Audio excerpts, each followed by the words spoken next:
nama saya Arima Wangi dari kelas D4 Kearsipan Universitas Terbuka dengan nomor NIM 0506180069. Izin menjawab untuk menjawab tugas 1 dari mata kuliah logika.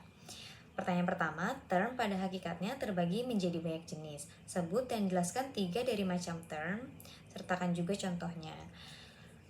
Yang pertama ada term tunggal atau term individual. Ini adalah term yang menunjuk pada satu objek atau individu tertentu. Contohnya Soekarno, Jakarta, dan Gunung Merapi.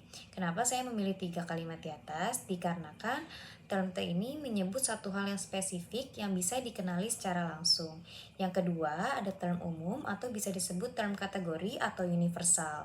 Merupakan term yang menunjuk pada sekelompok objek yang memiliki ciri yang sama. Contohnya ada presiden, ibu kota, dan gunung.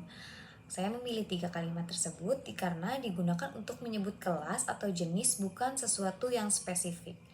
Yang ketiga atau yang terakhir ada term abstrak, yaitu yang merujuk pada konsep atau ide yang tidak bisa dilihat secara fisik.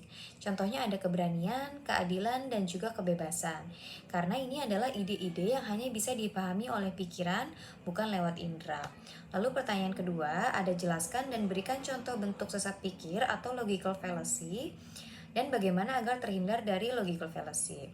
Sesat pikir atau logical fallacy adalah kesalahan dalam cara berpikir atau bernalar yang tampaknya masuk akal, tapi sebenarnya keliru dan menyesatkan. Contoh sesat berpikir adalah menyerang pribadi lawan, bukan argumennya. Contohnya, misalkan ada orang yang bilang, kamu nggak usah didengarkan soal lingkungan, kamu kan bukan ilmuwan. Kenapa di situ disebut logical fallacy? Karena argumen ditolak bukan karena isinya salah, tapi karena kita menyerang orangnya. Cara agar terhindar dari sesat pikir atau logical fallacy yaitu yang pertama, fokus pada isi argumen, bukan siapa yang menyampaikannya.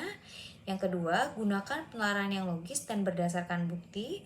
Dan yang terakhir, pahami berbagai jenis sesat pikir agar bisa mengenalinya saat berdiskusi. Sekian hasil jawaban dari tugas 1 saya. Kurang lebihnya mohon maaf. Terima kasih.